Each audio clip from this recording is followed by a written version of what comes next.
Welcome to Mind, Body, Spirit, Food. I'm your host, Nikki Sizemore, and in this podcast, we'll explore the rituals, traditions, and cultural influences around food and how they connect us to our minds, our bodies, our spirits, the earth, and our communities. This is a space that's dedicated to bringing more presence, ease, and joy into the process of feeding ourselves. Let's dive in. Hello, and welcome back to the show. Okay, my friends, today's conversation is it's so good. It's filled with so many nuggets of wisdom. I really think that everyone listening is going to walk away with just one or two or more aha moments. I speak with Abigail Rose Clarke, who is a writer, somatic educator, and artist. She's been teaching somatics internationally since 2011, and her new book, Returning Home to the Body, Reimagining the Relationship Between Our Bodies and the World, will be released in January of 2024. Abigail and I discuss what it means to be in relationship, not just with other people, but with our bodies, with the foods we eat, and with the world around us.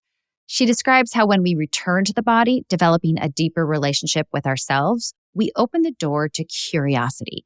Instead of feeling like we need to control our bodies or the foods we eat, like through yoga, meditation, diets, cleanses, etc., we instead ask ourselves what we authentically need right now in this moment without judgment. We also discuss pleasure and how we often view pleasure as a commodity, as something we need to earn, as opposed to something that we can access for ourselves just by being alive.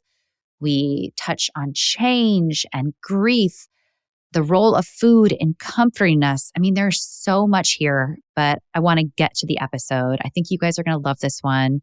As always, you can support this work by leaving a comment, by sharing the podcast with others, or on social media. That's actually incredibly helpful. You can rate the podcast in your podcast app, and you can sign up for the Mind, Body, Spirit, Food newsletter, where I go into some of these topics in depth, as well as provide weekly recipes and more. And if you become a paid subscriber for just $5 a month, you fund this entire ad-free space, and I'm so grateful for all of you paid subscribers. All right, my friends, let's dive in.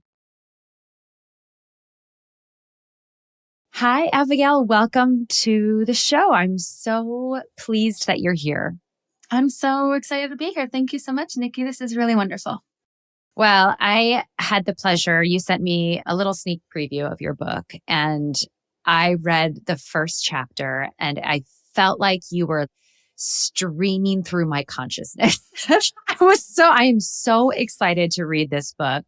But before we dive into some of the topics that you discuss in the book and that I want to discuss here in the podcast, I'm going to ask you the first question that I ask all of my guests so we can get to know you a little bit and your relationship with food. And that is, what is your cultural upbringing and how did that influence your relationship to food? Oh, that's a great question. So I was raised in the United States on a small subsistence farm, only child of a single mom. So we raised sheep and chickens and goats. And one eventful year, we decided to raise pigs, which was its own chaos. And we had a garden where we grew a lot of the food that my mom would can and preserve. And my mom is like, she's part squirrel. She just is happiest in the kitchen when she's preserving food. So that definitely influenced my relationship to food. On the flip side of that, we were also quite poor. I think subsistence farming, it was real. And so if we weren't growing it, we were relying on food banks. And so there was this kind of dichotomy there of like high quality and fresh, and then, kind of the sad state of American food bank food. So it's been a complicated relationship. I'm rather public about the fact that I had a long eating disorder throughout my teens and then my 20s. And it was returning to, so many people, especially in our generation where it's like, Kate Moss was the idealized body. And So much of the cultural paradigms that we grew up in. Yep. Yeah, exactly. So it was organic farming, returning to organic farming when I was in my late teens, early 20s that helped me pull out of that, because there was just this beauty that I got to return to around growing food that helped me sort of restore the relationship. And then, so without wanting to veer too far off, I have a complicated relationship with food, but I'm grateful that I was so immersed from a young age, from birth really, in what it means to cook and grow and preserve food and eat seasonally. And that has definitely stayed with me. I love that. I'm so grateful that you were willing to share that. In fact, my first ever podcast is titled My Complicated Relationship with Food. And here I've been in the food industry for, 20 years, over 20 years. But as a teen and in my early 20s, my relationship with food was totally fraught and one of stress. And what's interesting, and this all ties into the conversation we're going to have today, because I was completely disembodied. I was not in my body. I didn't trust my body. I had no relationship with my body. Yeah. And I think that's a good segue actually into my first question, because in your book, you say this book is about relationships. And, I think people might hear that and say, oh, relationships mean between two people, but really that's not all you mean. You go a lot deeper. So could you describe what that is? Yeah. I relate so deeply to what you're saying about being disembodied and having a relationship with the body that was entirely externally oriented, which, as people who are raised feminine and female in a culture that pushes that on women in particular, makes sense, right? We don't have to wonder why it happened. We can just acknowledge that it did happen. And so in the practice of returning to a relationship with myself, it's been about finding the ways that I relate to myself, within myself, and therefore to the rest of the world, not from an external place of like, how does this look? What do other people think as they see me in this space? How does this fit against a norm? But instead, to be in relationship means that we are in a reciprocal give and take. We're being changed by the other and then also just by the relationship itself. Like if I'm in a relationship with you, it's not just that you and I are changing each other. It's that something is being created between the two of us that creates something special and unique to us, right? So that's why like our best friends are just so magical to be with, because it's not just that, oh, I love you as a person. It's also, I love the version of me that I get to breathe into when I'm with you. So, we were talking about, just the fraught, complicated relationship to food, which is such a primal relationship. If you think about it, it's like, this is where the external world gets pulled into the inner world. And the body then is making all of these choices. What am I going to keep and make new cells out of? And what am I going to eliminate? What's going to make me feel good? What's going to make me feel bad? And it's so layered and fraught because of all the different ways that the culture relates to food. It's such a cultural thing that, I don't want to drift off. I want to come back to being asked more questions because I'm sure that it's going to be a conversation that is a give and a take. But the relationships are so deeply abundant. In a multicellular organism, we are just made of relationships. And my body is being shaped and changed by everything, human and more than human, that I am in contact with, and also just in the general surroundings. To think of an individual, an isolated individual, is so far from the actual truth that I think that's where we can get into some of these more fraught, complicated paradigms, because it doesn't have a basis in reality, which is relational.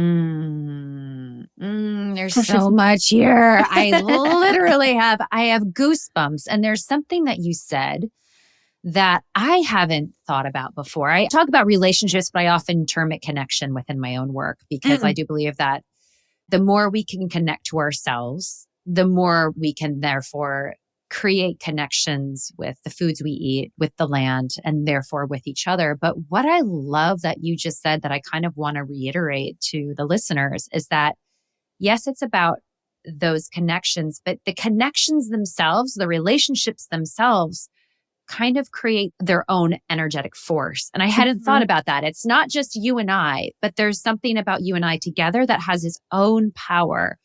And I don't know. I just need to let that simmer through me a little bit, because that's bigger. That's not just A and B equals C. It's kind of like A and B equal A plus B plus C plus D. I don't know. It's like 1 + 1 = 11, right? Yes. It's like we're not losing ourselves in the other.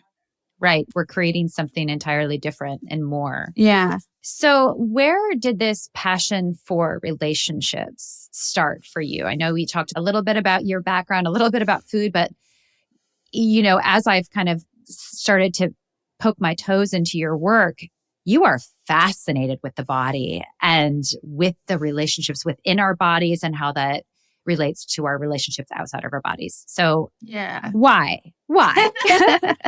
Yeah, I do have a positive obsession, to quote Octavia Butler. She has a quote that I include in the book that any obsession can be good if it's a positive obsession. I'm paraphrasing there, but the body is definitely mine. I think it does relate to the realities of being an only child to a single mom living in a rural area. The sort of pithy joke way of saying, why am I so obsessed with relationships, is because they weren't easy for me. I didn't understand a lot of them, right? Like I felt removed from my peers in a lot of ways because here I was just, single mom, no kids around, just kind of, like hang out with my dog way more than any other people. And my dear dog that just passed 18 years together. And wow. I would still rather spend time with her than almost any other person, to put it bluntly. So I think it was partly just being really confused by human relationships, being the kid that got picked out a lot, being then afraid to stand up for other people because I was afraid that then it would just turn on to me. Then growing up and being kind of like shocked and even ashamed of having done that as a younger child. All of these things kind of related into being interested in how things work and being more aligned with the ways that the natural world worked than the ways that it seemed like human relationships were supposed to work. Like gossip seemed like such a cruel thing, but the way that a spider weaves its web seemed like such a beautiful thing. So I was more interested in that than the other. And then my relationship with my body was healed in part by organic farming, but then it really took a shift when I met my primary somatic teacher. Patty Townsend is like my somatic mom, basically. She's wonderful. Can you really quickly describe somatic? Because I know a lot of listeners that just might go over their heads. So just go there really quick. Yeah, that's such a good question because it's a word, and I talk about this in my book. It's a word that lives in this really weird place where even if listeners are aware of somatic, because it's a pretty big buzzword on Instagram and TikTok for sure, but it's getting used as sort of a stand-in for meditation or mindfulness or just having to do with kind of like the body. And then the nervous system gets kind of placed as like, oh, it's all about the nervous system. And it's like, well, the body's a lot more than just one nervous system, right? So somatic, then if we look at the word, somatic comes from the Greek soma, which means the body. Or you could even make it a little clearer and consider that it means the whole body. Whereas anatomy, it comes from, I think it's Latin, ana and tomia, to cut up into pieces, quite literally. So anatomy looks at the parts, and it's really important to look at the parts so that we can understand how they work. So what has happened kind of since the Enlightenment is that the parts get sort of pulled away and the messiness of the whole gets ignored. Yeah. And somatics is this, at least in the way that I engage with it, is this return to the whole. And so the whole body, the whole world, the whole of it all is influencing every single individual part. So when I talk about somatics, I'm talking about the body. That's kind of like the Cliff Notes version. But I'm talking about the whole of the body in relationship with every other body and the body of the world as a whole. Wow. Okay. Thank you. That's so helpful. And I think that's going to clarify a lot for people. And so you met Patty Townsend. She became your teacher. Yeah, she became my teacher. Thank goodness. Like, honestly, I had healed aspects of my fraught relationship with my body and food. I got started in yoga because it felt like, okay, well, this is the way that I can control my body through yoga and through fasting and cleanses. And I remember my acupuncturist at one point being like, you're pretty clean. Like, you don't need to do another cleanse. And I was like, what are you talking about? No, I have to like, that sort of fraught thing. Yeah. So Patty's approach to yoga, what she calls a body yoga, she developed it. And like, I suddenly was able to feel just how beautiful the relationship is between my body and the earth. And her alignment is much more relational than positional. So it's not just like, okay, put your arm here, put your leg there, put your other arm here, put your other leg there. It's like, can you feel how when you push into the earth is going to push back up into you? And then that's going to express itself in this relationship with space and gravity. It's not just like, okay, yeah, now you're doing the thing that gets called warrior two. It's like, no, this is going to grow and build and be expressed through you, which then also makes it so much more rich and alive and not just, oh, we have to be yin and yang in order to be able to do this stuff, right? It's like you can experience this from wherever you are in your own life and however it is that your body feels.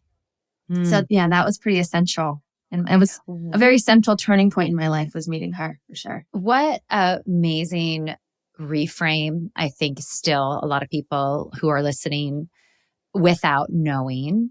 And I absolutely fall into this category and have fallen into this category. But when we think of movement practices like yoga, we often approach them as a way to control our body, as a way to meet these, whether they're physical expectations, as opposed to a way to get to know our body. And through that inquiry and curiosity to better understand ourselves. But then, as you say, once we better understand ourselves, we better understand the world. All of those relationships stem from that really authentic relationship. Yeah. So I love that. I think the way yoga is positioned often is to its detriment in some way, because I do think it is just about getting to know ourselves and getting to know our breath and all of that. Absolutely. But really, a beautiful thing of having the mindset and having the framework of somatics, meaning a whole, means that everything is related to everything else. And so we don't even have to just harp on westernized yoga. I mean, I could fill several podcasts talking about how kind of twisted a lot of that culture is. But we can look at how, westernized yoga focuses on controlling the body. So does, HIIT workouts. So does, like all of it. Yeah. And none of those things have to be that. No, right? Like you can work out from a joy, but food too. Like that's like, your primary wheelhouse. Yeah. Like eating clean and intermittent fasting and, just all of the different kind of ways that we approach the rich and pleasurable and just deep act of eating that gets approached from a place of control, right? I need to eat this way so that I'm a good person. If I eat that way, I'm a bad person. I deserve this because I did this, but I'm being so bad right now. I can't believe I'm eating all of this. And it's just like, what are we doing? Why are we doing it this way? I've talked about that before on this fallacy that we have. This reminds me what you were saying is that food is transactional. Yeah. And what goes in must come out. We're told this all the time by nutritionists, caloric counts and all of this. And once you really start to feel into food, it is not a transaction. No. It is a relationship, but it is not a transaction. Yeah, that's beautiful. I love that. Hi there. I just wanted to pop in really quickly and let you know that an easy way that you can support this work is to sign up for the Mind, Body, Spirit, Food newsletter. In the weekly newsletter, you'll get brand new recipes each week, along with my thoughts, ideas, and practical tips for how to bring more ease and joy and freedom into the kitchen. The newsletter is free, although if you become a paid subscriber for just a couple bucks a month, you'll have access to the full recipe archive, along with Q&As, weekly threads, and other fun perks. And if you're already a subscriber, thank you. You can share the newsletter with your friends or even give a gift subscription. I've popped a link into the show notes where you can sign up. Thank you all for listening. And now back to the show. You say in the first chapter, this is just a line I love so much. You say, in returning to the body and remembering how to listen to our own blood and bones and glorious guts, we return to ourselves and to each other. We've already kind of approached this from a few different angles, but can you go into that a little bit more? What does it mean to return to ourselves? In light of what we were just talking about, like control and transactional relationships, even around something as basic and fundamental as food, returning to ourselves, for me, in one key way, it's bringing a curiosity to myself and how I'm feeling as I'm feeling it. So that rather than being like, oh, I can't believe I'm being so lazy. I can't believe I've just been eating so much sugar. I can't believe I haven't worked out in several days. I can't just all those things, right? That kind of running monologue that can go and just being like, oh, I'm so bad. I'm so terrible. Oh, instead of returning to myself would be like, oh, hey babe, what's going on? Like, what are you needing right now? Right? Is this simple and has to be pretty continual return, and I love the word return because there's movement in it. So you're returning to yourself and just being like, hey, I'm noticing that, I haven't wanted to get out of bed and stop watching my comfort show in a few days. So what's up? Right? Really, what is up? Because sometimes I'm just exhausted and life is just really just hammered me with some punches, and maybe some time with my comfort show is really what I need. And sometimes I'm avoiding myself. Right? So I have often kept on my fridge a Venn diagram that says almost anything can be healing and anything can be an escape. Right? Because we've seen it. Meditation, cleanses, eating clean can be an escape. Absolutely. But almost anything can be healing. Sometimes the most healing food is the ho-ho. If that's really if that's going to bring you back to a feeling of comfort and nostalgia, and it's just going to be this amazing experience, then yes, sure. Is your body going to maybe be a little upset if that's all you eat? Yeah, because, that's just basic science. But there's no such thing as a bad food if it's going to bring you to an experience of love and care, right? Yes.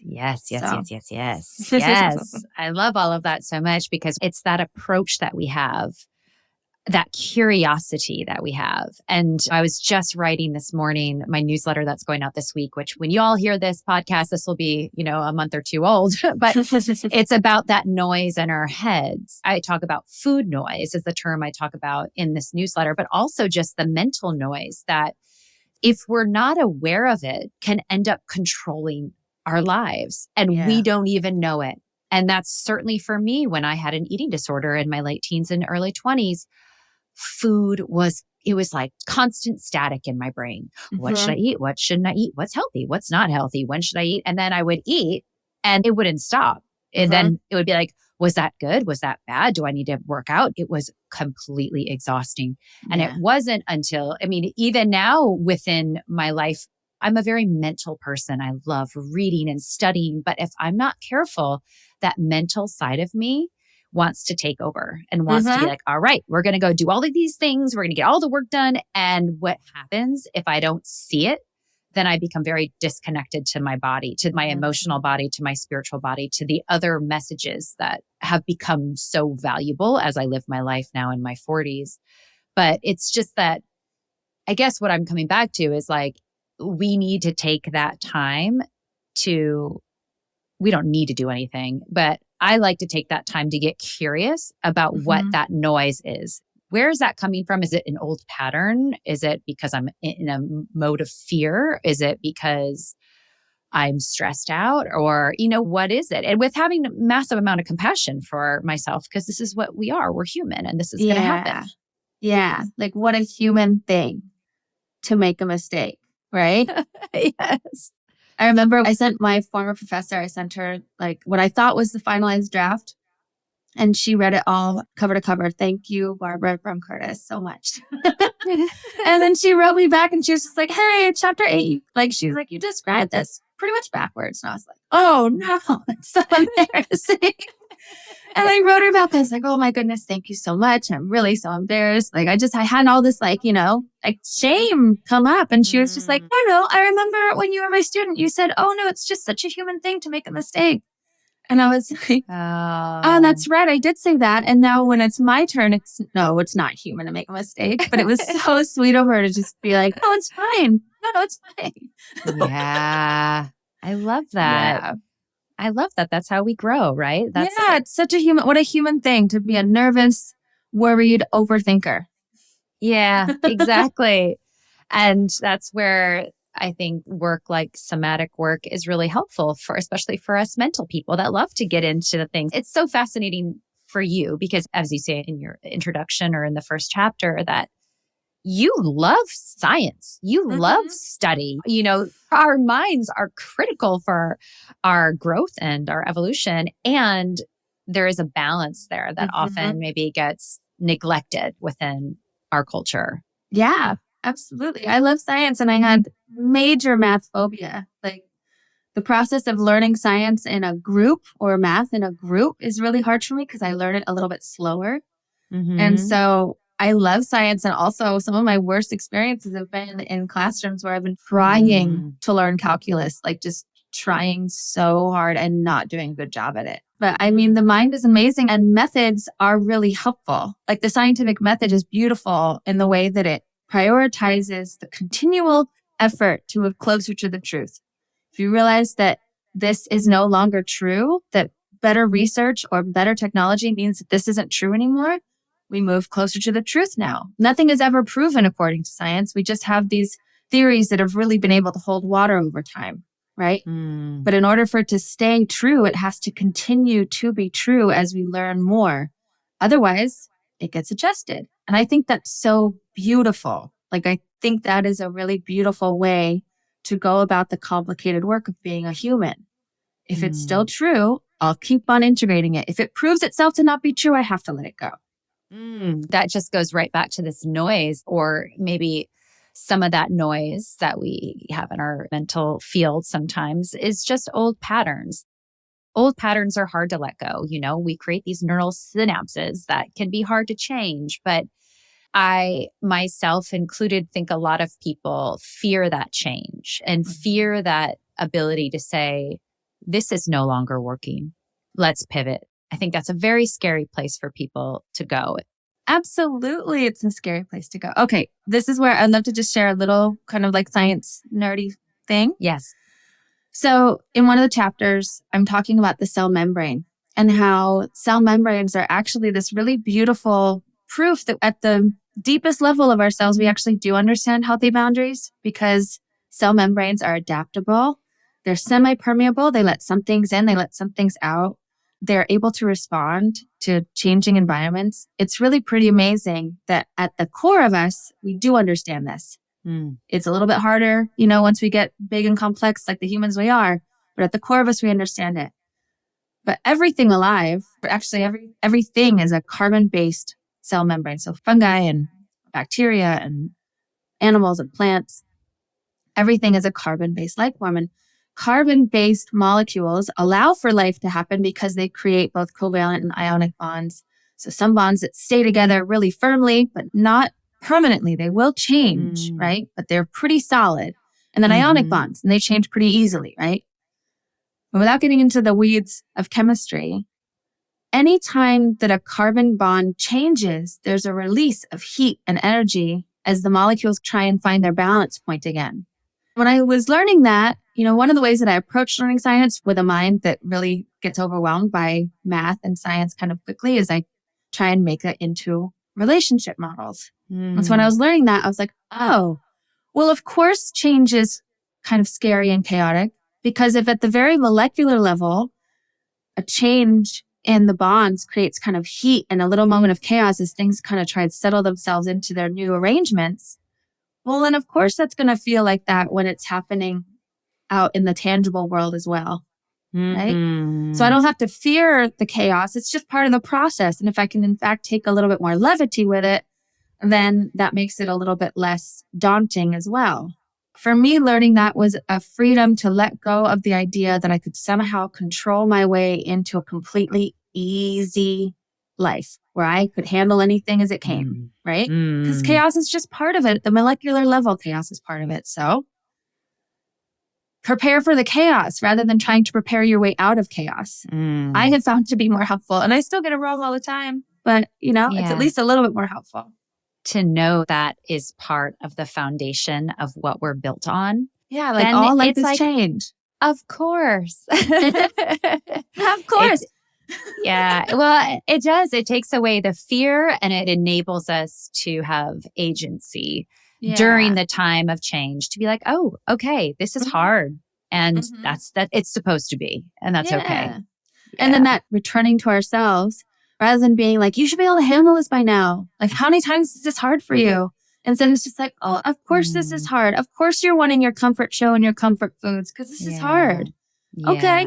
Right? Rather than being like, no, get back out there. Yeah. Right. Which is the, you know, the mental dogma a lot of us grew up with was like, push it, work hard, harder, more productivity, which I think a lot of us in our generation, we're unlearning that and undoing those patterns. Yeah, day by day. Day by day. So I love to talk about pleasure. I've spoken a lot about pleasure in my own work. I do believe that within the realm of food, pleasure is a great way for us to connect to our bodies. But I also think that within pleasure, there's a certain element of resistance, of resisting cultural structures that tell us that bodies are meant to be controlled or dominated. When we own our own pleasure, we gain a level of sovereignty, a level of autonomy. I'd love for you to talk a little bit about pleasure, if that plays into the work within your book or into your own work. And Absolutely. yeah, let's just go from there. Yeah. I want to preface this by saying that for all listeners, and for you included, if you haven't yet read Adrienne Maree Brown's book, Pleasure Activism, that's amazing. I will link that. Yeah. And also exploring the work of Audre Lorde and her essay. Yes. I think it's called, I forget the name of the essay on the erotic, but another one to link to. Because my work wouldn't be as rich and full of depth as it is if it weren't for Black feminist writers and thinkers, and those two are high on the list. Thank you. Yeah. So this idea of pleasure as a commodity is so tied into the ways that the embodiment industry has, and I call it an industry on purpose. It's like the embodiment industry it's like $1 billion industry if you count all the ways that yoga, meditation, working out, all this stuff has been commoditized. It's in the billions now. So it's an industry. When you have apps like Calm and Headspace that are worth, I think Calm crossed the billion mark recently. When that's happening, we have to just explore. We have to put our good thinking caps on and be like, okay, where is this benefiting extractive capitalism? Where is this benefiting the idea that humans are meant to be productive and to serve this kind of like machine that makes a few people a lot of money, right? And so if you look at that, it's like, okay, well, some of these apps and classes and programs are really just trying to keep us productive and to eke out pleasure in our own productivity however we can, and then feel like we earned it. So I'm always enjoying something because I earned it, or sometimes because it'll help me work better in the future. So I go on a vacation because I earned it, and I use a vacation as like a time to prepare for when I'm going to go back into deep work mode. While that's not exactly untrue, there's a beautiful aspect. The body also teaches a lot about just cycles and how there's active cycles and resting cycles. The idea of pleasure as a commodity, it makes it transactional. Like you were saying, food is transactional. Yeah. So rather than that, if instead I remember that my body is alive with so many senses, and not just the external ones, but also, the inner body is sensing and feeling also. If that's happening, then now pleasure doesn't have to be something I buy or earn. It can just be something that I experience through being alive and in a body. To be alive and in a body can be really painful. I don't mean to imply that, it's always comfortable. It really isn't. And for a lot of people, it makes total sense that the body just wouldn't be a place that they can really comfortably rest into. And I can speak from my own experience is that if I explore the ways that pleasure exists just in the nature of being alive, then even when there's emotional or physical pain, there can still be a certain layer of pleasure available. And then when there isn't that, I'm more able to experience it and embody it more fully. That was just, you just framed things and worded things in such a beautiful way. I haven't really thought of pleasure as a commodity within that language. And I think that is so empowering. Again, it's kind of lifting the veil a little bit on how we view our own pleasure. And is it something that we feel we need to earn? My dogma for a long time, I grew up hearing this, was work hard, play hard. And I absolutely hate that these days, because I actually want to, I don't know, work steady, play steady. I don't know that. I'm just pulling that out. But work soft, play soft. Yeah, but exactly. Steady is nice. Yeah. But how empowering for us to look at these things that we often think are serving us. Like you mentioned, like we have to do the meditation. We have to do the yoga class. we have to do the fall eating cleanse or the New Year eating cleanse. And Mhm. why? Like the Yeah. question is, why are you Yeah. doing that? Yeah. There's that Mm, curiosity. Why do we feel like mm, we need this? I feel like I need it mm-hmm. because I feel like I didn't eat right over the summer. I enjoyed too many treats. Do I feel like I need this because it's going to somehow clear my fog and I'll be a more productive person again? And as someone, you're a nutritionist, you know that there's truth to it. Like if you have found yourself eating a lot of high fat, high salt, high sugar foods, you might be feeling a little bit like, just not your best. And you might find that it is of benefit to eat differently for a little while. So this is not to say that's not true, right? Right. I'm not a nutritionist. I have to Oh, throw you're that out not. there so Okay. everyone knows. No, Sorry. but there is a place for everything. As I like to say, when we make these decisions, if they're coming from an honest place of I'm feeling low and I just want to get my energy back, to think of them as temporary. And none of these things are meant to be permanent. They're just ways to get you back into yourself and to get you reconnected. Because Yeah. most of the time, it's just that you've lost that connection for whatever reason. Yeah. And we all do at times like that. That just happens. Yeah, that's a Because life beautiful is way to hard. put it. It is. Yeah, that's a beautiful way to put it. No absolutes. You don't have to go into an absolute Right. mindset about it. In our email exchange, you mentioned that grief has been showing up a lot for you lately. And you mentioned earlier in our conversation that your dog passed away, your dog of 18 years. Wow. Yeah, I know. How do you think grief relates to this idea of pleasure? Does grief relate to pleasure? And is there a way to tie in food there? Yeah, I mean, I think we've all been in some pretty collective grieving, like since Mm. 2020, if not before that, right?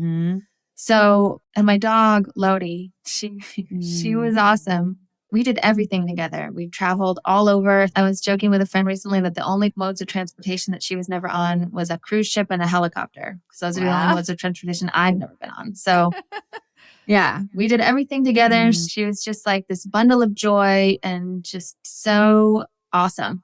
We lived in a touristy spot in Mexico for a while. And I know that she's in so many people's vacation pictures because like I would see people taking photos of her because she was just such a happy dog. Oh. So, her loss, even though it's like, for a 50-pound dog to make it to 18 years is pretty impressive.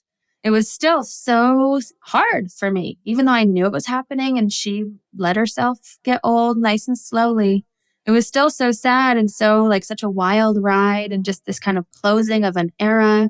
And also, like interspecies love is a really deep love. Like there was a love between us that now, like we were talking about at the beginning, it's like the relationship wasn't just her and me. It was also this bond that we created together. And I had to say goodbye to that in the physical form. Yeah. So, and in grief when it hits is so rude, honestly. Like, it's just like, it's not polite and civilized. Like for a solid week, I had to really be careful about where I was and how long I was going to be in public because the tears would just come and they weren't gentle all the time. And of course, food plays into that. I mean, that's why we have the word comfort food, I think. But also, I think that's why people bring food to funerals. It's like, in some ways, I think that it can be this kind of like, oh, I don't have to engage with you because you're sad. So let me just give you this casserole. But in other ways, like the day that she passed, my partner, who was just a true hero throughout the whole of it, also like, left, went and got food, came back and made an amazing dinner. And it was the first time that I'd had like real food in days because I'd just been sitting with her and kind of being in that process. And it was such an act of love. Feed me so well. And I think about that too. Like when I've had other losses, my people who are like my family in Mexico, I remember when I had a loss in my family, I told them and then they immediately like, a few minutes later, they called out to me. They're just like, come on, there's food over here. And they made sure I ate. And then they just encouraged me to go take a nap. They were like, okay, I think it's probably time to rest. And it's like such an act of deep care to be like, okay, you're not going to have it in you to cook right now. So we're going to feed you. And then you might also not really know what to do with yourself because it's like middle of the day on a weekday, but you should go sleep, right? Like those kinds of like, just that's why we need each other, especially in grief. But so, yeah, of course, food is related to grief.